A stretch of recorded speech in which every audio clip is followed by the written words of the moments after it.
आज माननीय गृह आणि सहकारिता मंत्री अमितभाई शहासाहेब यांच्यासोबत महाराष्ट्रातल्या साखर कारखानदारी, ऊस उत्पादक शेतकरी आणि कांदा उत्पादक शेतकरी यांच्या अडचणींच्या संदर्भात एक बैठक होती। केंद्रीय कृषी मंत्री शिवराज सिंग चौहान साहेब आणि केंद्रीय आपूर्ति मंत्री प्रल्हाद जोशी साहेब हे देखील उपस्थित होते।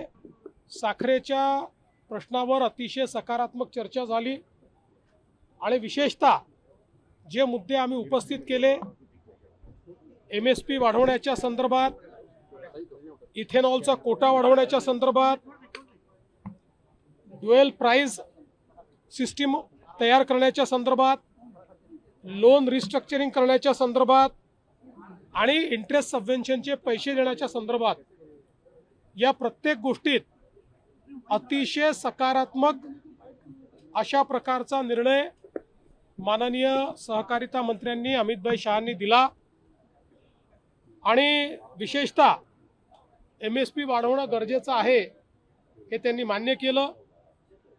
इथेनॉलचा कोटा हा मोठ्या प्रमाणात वाढवण्याकरता 2 महिन्यात त्या संदर्भातला निर्णय करण्याचं त्यांनी मान्य केलं।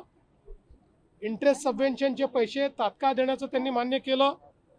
लोन रिस्ट्रक्चरिंगच्या संदर्भात राज्य सरकारच्या सोबत काम करून हे देखील करण्याचं त्यांनी मान्य केलं। ड्युअल प्राइसिंगच्या संदर्भात एक त्यांनी प्रस्ताव मागितलेला आहे, जो आम्ही तयार केला आहे। तो प्रस्ताव आम्ही त्यांना सादर करणार आहोत। तो प्रस्ताव मान्य झाल्यास आपल्या साखर कारखानदारीचे अनेक प्रश्न त्यातनं सुटणार आहेत, त्यामुळे त्याही संदर्भातलं अतिशय सकारात्मक अशी चर्चा झाली आहे। याच्या व्यतिरिक्तही काही मुद्दे हे आमच्या विविध सदस्यांनी मांडले, त्या मुद्द्यांवर एक निवेदन त्यांनी मागवलं आहे आणि पुढच्या 10 दिवसात त्या संदर्भातले निर्णय देखील घेण्याचं त्यांनी मान्य केलं, म्हणून मी त्यांचे आभार मानतो। कांद्याच्या संदर्भातही विशेषतः आमच्या ज्या मुख्य मागण्या होत्या की आता जी नाफेड आणि NCCFने कांदा खरेदी सुरू केली आहे ही बाजारामध्ये झाली पाहिजे, ती व्यापाऱ्याकडनं नाही तर ती शेतकऱ्याकडनं केली पाहिजे, त्याला मान्यता मिळालेली आहे। आम्ही दुसरी मागणी केली आहे की 2 लाख टनाच्या ऐवजी 10 लाख टन खरेदी ही NCCF आणि नाफेडने करावी, त्यावर सकारात्मक निर्णय होईल अशी आम्हाला अपेक्षा आहे। यासोबत काही अजून कांदा उत्पादक शेतकऱ्यांना मदत करण्याकरता आणि कांद्याचे भाव स्थिर राहावे याच्याकरता उपाययोजना सुचवलेल्या आहेत, त्याच्यावरही त्यांनी सकारात्मकता दर्शवलेली आहे। विशेषतः आज आपल्याकडे कांद्याचं जे बियाणं आहे हे मोठ्या प्रमाणात एक्सपोर्ट व्हायला लागलं आहे, त्यामुळे कांद्याला एक्सपोर्ट मार्केट उरत नाही आणि म्हणून त्याच्यावर मोठ्या प्रमाणात एक्सपोर्ट सरचार्ज लावला पाहिजे, ही पण मागणी या ठिकाणी आली, तीही त्यांनी मान्य केलेली आहे। आणि कांदा साठवणूक असेल किंवा इतर गोष्टींच्या संदर्भात ज्या काही मागण्या करण्यात आल्या त्या मागण्या त्यांनी मान्य केल्यात।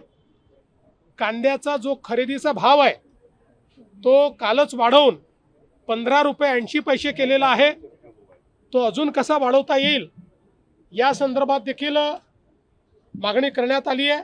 मला असं वाटतं की ही जी काही कांद्याच्या खरेदीच्या संदर्भातल्या अडचणी होत्या, ज्यामध्ये विशेषतः शेतकऱ्यांचं मागणं असतं की ग्रेडिंगमध्ये माल निकृष्ट दर्जाचा असं दाखवून खरेदी नाकारली जाते, त्याही संदर्भात शिवराज सिंग चौहान साहेबांनी सांगितलं की आम्ही मेकनायझेशन करू आणि यंत्रसामुग्रीच्या माध्यमातून ग्रेडिंग करू, ज्याच्यामुळे त्या ठिकाणी जे ग्रेडर्स आहेत किंवा अशा पद्धतीनं नाफेड किंवा NCCF मध्ये जाणीवपूर्वक माल निकृष्ट दर्जाचे असं सांगून जे नाकारलं जातं त्याच्यावरही नियंत्रण येईल आणि शेतकऱ्याला उचित अशा प्रकारचा त्या ठिकाणी न्याय मिळेल। मला असं वाटतं की या दोन्ही मुद्द्यांवर अतिशय सकारात्मक चर्चा झालेली आहे। तिसरी एक चर्चा शिवराज सिंग चौहान साहेबांची मी केली, त्यांना एक निवेदन देखील दिलं आहे.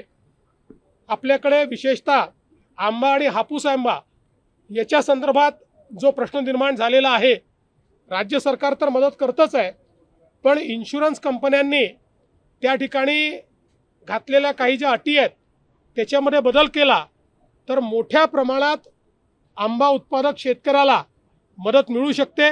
ते आम्ही त्यांच्या नजरेस आणून दिलेलं आहे. त्यावर इन्शुरन्स कंपनीची बैठक घेऊन त्यातनं मार्ग काढण्याचं त्यांनी आश्वासन दिलेलं आहे. त्यामुळे आंबा उत्पादक शेतकऱ्यालाही त्या ठिकाणी योग्य न्याय देण्याचा प्रयत्न हा आपण करतो. एकूणच बैठक अतिशय सकारात्मक झालेली आहे. माननीय सहकारिता आणि गृहमंत्री अमितभाई शाह यांनी या संपूर्ण विषयांना न्याय देण्याचा प्रयत्न केला आहे.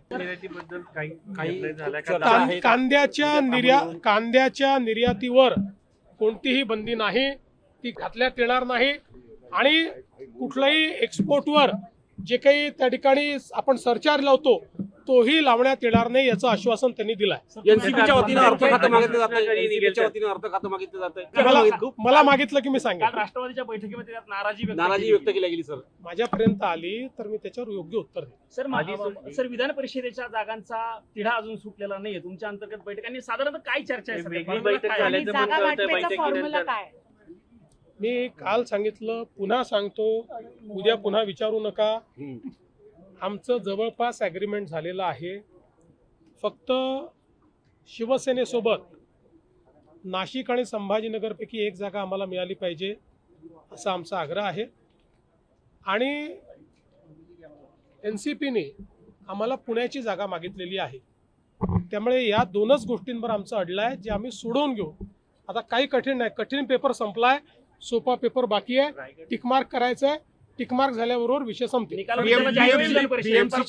बीएमसीच्या संदर्भात युबीटीच्या नेत्यांनी तुमच्याशी चर्चा केल्याची माहिती पुढे आलेली आहे. युबीटीच्या नेत्यांनी माझ्याशी कुठली चर्चा नाही. सर विधान परिषदेचा निकाल म्हणजे विधान परिषद जागा वाटप उद्यापर्यंत जाहीर होईल किंवा कोण कुठलंही लढतंय हे उद्या स्पष्ट होईल असं म्हणायचं? उद्या विधान परिषदेच्या कुठली जागा कोण लढतंय हे उद्यापर्यंत निश्चित होईल. एवढ्या लवकर कशा करता? एवढी घाई का करता तुम्ही? असं विधान परिषदेमध्ये इतक्या आधी होतात त्या गोष्टी? वेळेवर होतात सगळ्या गोष्टी. सर हे सांगितलं जाते भाजप कोणत्या सीट्सवर आग्रह आहे, तसेच शिवसेना पण कोणत्या सीट्सवर ते सगळं झालेलं आहे. मी सांगितलं. आता तुम्हाला तुम्ही किती फिरून फिरून प्रश्न विचारले तरी दोनच जागांवरचा विषय आहे जो आम्ही सोडू. दिल्लीत या संदर्भात कुठलीही बैठक नाही. याची बैठक मुंबईतच होईल. मुंबईतच विषय सोडून टाकू. वेगळी बैठक झाली बैठकीनंतर काही वेगळी बैठक नाही, ते तर आमचं जे काही शेवटी असं आहे की गृहमंत्री महोदय आमचे नेते आहेत, त्यामुळे त्यांच्याशी बसून काय महाराष्ट्रात चाललंय याचं डीब्रीफिंग आम्ही करत असतो. त्यात काही महत्वाचे विषय नव्हते.